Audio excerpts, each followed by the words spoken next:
Hey, Skids. Are you tired of looting? Is spending time managing your inventory weighing you down?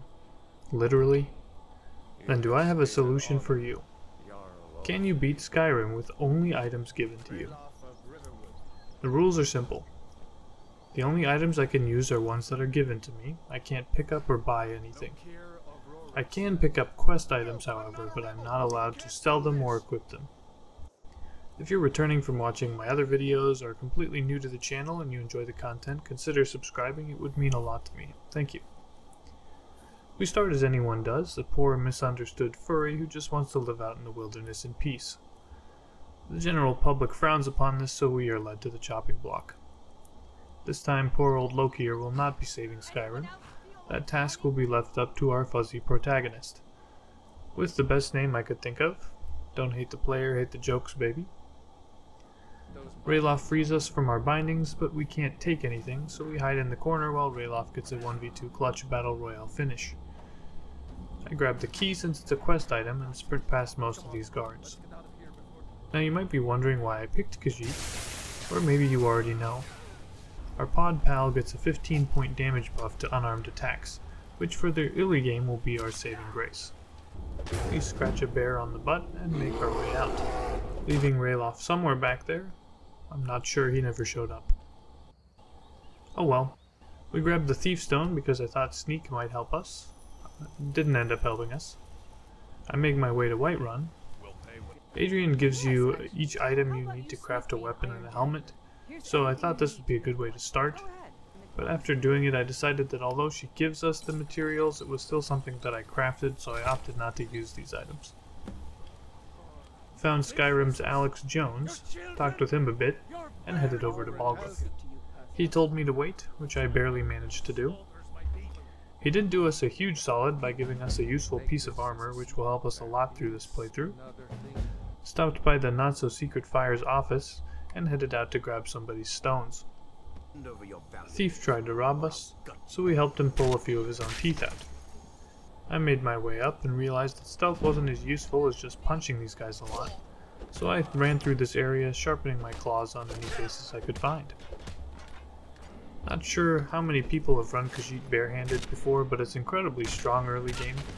I killed this spider and liberated Arvel from his crime-ridden ways without even breaking a sweat. Solved the Dark Souls of puzzles, heard some voices in my head, and absolutely obliterated this overlord before he could do basically anything. I stopped by to grab my reward, which would hopefully be something that would help me in my quest. Oh goody, a shield. Off to fight my first dragon, and apparently he is weak to claws because this was the easiest fight I've had against him in a while. Suck his soul, get yelled at by an old man, and pick up my first weapon. Each time you become a Thane in a region, they give you a randomized weapon. This one makes low-level enemies flee, which is more annoying than handy, but beggars can't be choosers. I grabbed Lydia since she was technically given to me, and spent a long time going up the wrong side of the mountain because I don't have any money to buy a carriage to Riften. And because who actually uses the right path to High Hrothgar? I mean, it's basically a rite of passage to take the worst route possible up the mountain. I finally found my way to the trail and was greeted by the ghost of Lydia Past, which I decided was a sign to not use a companion for this run. And once I got to High Hrothgar, I sent her, or what was left of her, back home. I apparently broke Master Bori, who just kept emoting on me instead of helping me, and eventually learned the gotta go fast shout. After realizing that in iron armor and with a two-handed axe I probably wouldn't be sneaking much, I went back and grabbed the warrior stone, and made my way over to fetch the horn that will definitely be there. The axe does decently well, but since I have no healing I have to play it a little bit more carefully. Still though, it's not too bad at this point. Horn's not there, big surprise. I head over to Riverwood, and see some suspicious looking men trying to walk me down. So I try my best to avoid them, and head inside. Delphine tells us that the dragons are using 5G towers to control our minds or something, so we head out to kill one. One problem though, I don't have any money, so fast travel by carriage isn't really possible. On my walk I encounter some definitely not suspicious guards who shake me down for the coin I don't have, and when what I don't have I can't give to them, they kill me. This won't do, so I go and sell Bellathor the incredibly useful shield we never use, and take the money to travel around and see if I can become a Thane somewhere else for another weapon. Turns out Winterhold needs some help with some odd jobs, so I break into the Jarl's bedroom and demand he let us help him. He sends us out to fetch a crown, and I head to the most broken cave I've encountered in this game. Basically, you're supposed to grab the claw and solve another claw door, but for some reason every time I tried opening this door it wouldn't allow me to. I spent a while just reloading and trying to see if I was doing something wrong, but eventually just quick saving and reloading from right where I was caused the door to open. It just works. I grabbed the crown, barely got a finisher on a Draugr before he got one on me, and was then unable to use the shortcut to leave because it used another switch which wouldn't activate for me. I thought this was kind of a waste of time, but he did give me 500 gold, so I can't complain.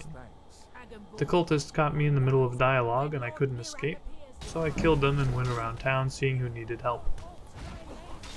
The barkeep wanted me to talk to the town drunk about his tab, so I clawed his face until he agreed to pay.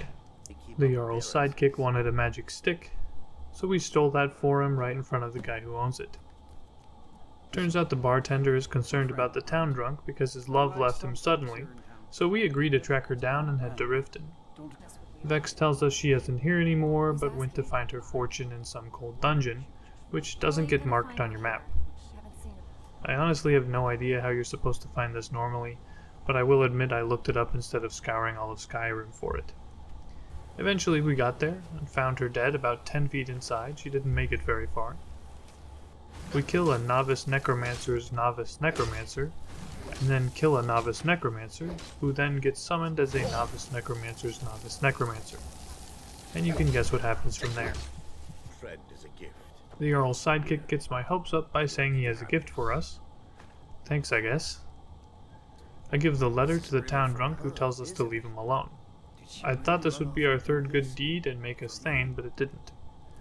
Upon reloading, the sidekick gives us a bottle of mead instead, and I give this to the drunk. Which counts more than the whole quest of finding his lost love, I guess. Very cool. Anyways, we become Thane and get given a cool sword that traps the souls of enemies in gems that we can't acquire because we can't pick anything up. So that was definitely worth it. Off to kill a dragon, which goes decently well. We just kind of chop him up whenever he lands and tank any damage. Delphine, up to her usual shenanigans, convinces us to go crash a party. That would be a bad idea. I tried to escape Malborn before he told us not to get fingered, but I failed. There really is no escape. Delphine gave us some party clothes, we ignored the host, enabled an alcoholic, and chopped my way through some elves. It's nice to actually have some health for this part, so even though we aren't doing much damage, we still managed to get through. Well, I say get through, but that didn't go great the first time. I killed everyone, freed the prisoner, and thought the game had bugged again because the guards with the keys never showed up. So I backtracked, looked around, and eventually realized in my infinite wisdom that you have to actually talk with the prisoner to make the guards show up. Once they did, we trapped their souls in nothing because we have no gems, and made sure to kill the dirty rotten snitch who brought them here. You know the deal. Grab Esbern, and make our way out. Blah blah blah, something about a wall. The carriage rider told us we were too broke to go out with him, which is when I realized I never went back and picked up my 5 items from the chest. Blah blah blah, Esbern talks to a wall and we can't take the cool sword because it isn't given to us. The Greybeards yell a bunch, I threaten Arngeir until he begs for our forgiveness, and we go up to meet with party snacks. He gives us this shout, so I'm going to allow it for part of the run, which is fun because I don't usually use the dragon shouts unless I have to. He tells us to grab an Elder Scroll, so I decided to skip the whole college thing and see if I could just swim out and talk to Septimus. He's still chilling in his cave, and he gives us a magical fidget spinner and tells us to head underground. Jadar proves that he's the better cat by killing us, but we come back and beat him with persistence. I have no interest in this area, so I just sprint through and try to dodge the best I can, which works okay. I probably spent more time putting myself in bad situations by rushing past people than I would have just fighting them, but somehow it still feels faster. I ran through Mushroom Zone Act 2, pushed some buttons, and grabbed what I needed. We try to read, which doesn't go very well for us, begin hallucinating, and the game breaks again. I really wasn't looking when this part played out, but after a while I realized it was taking a suspiciously long time. Apparently sometimes Alduin just doesn't show and you're here forever. Why? Well, it just works. Another painful reload and I sit through this again. This time he shows and we learn what we need, and get ready to fight it out. I thought this fight would go okay since at least I have some armor, and I've been putting all of my points into health. It doesn't.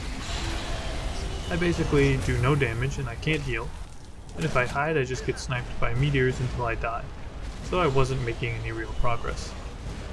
I'll be honest, I almost gave up on this whole run here and went for something else, but I convinced myself that I had already spent too much time to give up now, which is why I don't gamble. So we'll come back to this fight, but we need some more equipment.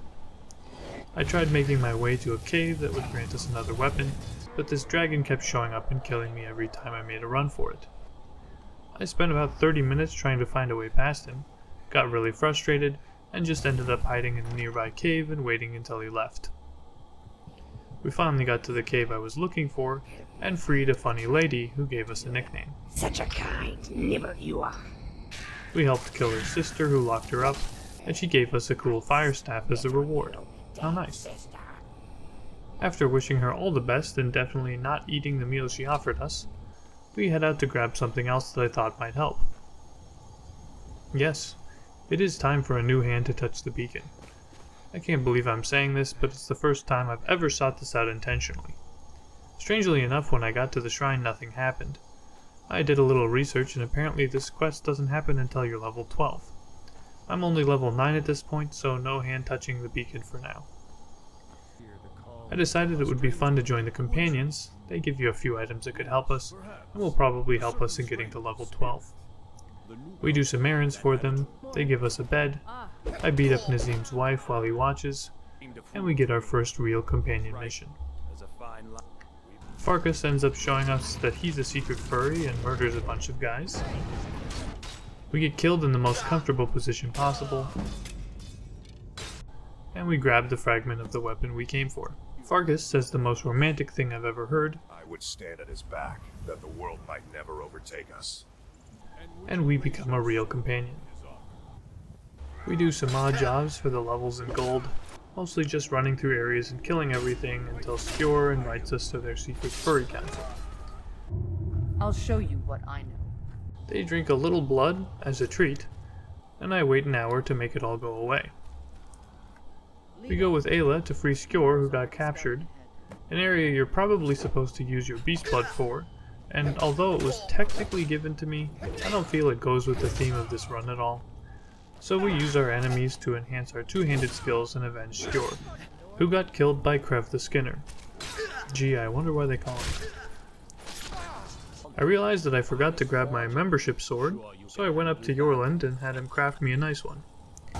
I complete some missions for Ayla in an attempt to wipe out the Silverhands, and Coldlack tells us about a secret history of the furries, and how he wants out of the club, but can't leave until he has a head. So we head over and fetch one for him, and one for ourselves as a treat. When we get back, someone has killed Coldlack already, so we go to avenge him by getting rid of the rest of the Silverhands once and for all. Back home, we give Coldlack a funeral where we use him as fuel for a fire to make more weapons, which is pretty metal to be honest. We go down to discuss getting Coldlack the furry-free afterlife he dreamed of, and Yorland gives us the weapon that I've been after this whole time. Wuthrad, a two-handed battle axe imbued with the power of prejudice against a race? Anyway, I didn't feel like I could leave the questline here, so we beheaded some ghosts, don't ask me how that works, and went to fight Coldlack's spirit for so. While we're here, I'll get rid of my own as well since I'm not using it, and we also become leader of the companions. Now at level 12, I stopped by the shrine to do Meridia's quest, but it didn't give me a waypoint to her beacon, so I took that as a sign and gave up on that idea. Listen, hear me. Now for the true test. I sit through this whole scene again and get ready to fight Alduin with a slightly better equipment and health. It still doesn't go well. I died a lot here as usual and tried in vain to try a bunch of different tactics that didn't turn out well for me. After about 20 minutes of smacking him, dodging his meteors as best as I could, and using the staff we picked up to do basically no damage, and dying about 15 times, Alduin finally goes down. I finished him 2 or 3 times actually, but a meteor would still kill me before he left, so I had to do it all over again. After finally succeeding, Party Snacks gives us a fire buff and we set up to trap a dragon. The Jarl won't let us do that until we can get the Imperials and Stormcloaks to get married or something, so we sit everyone down and let them yell at each other.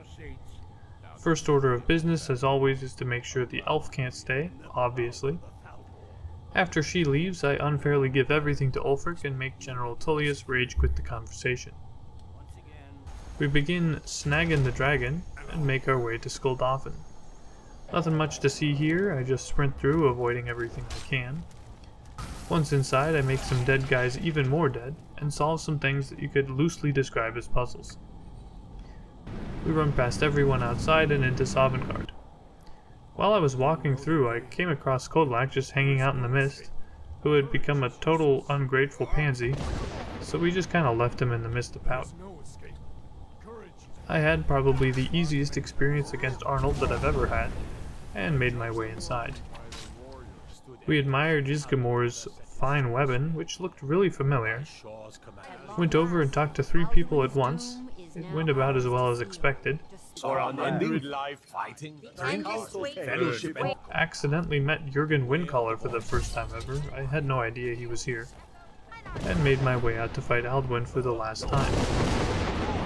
We had an epic rap battle of history and won, and began slicing away.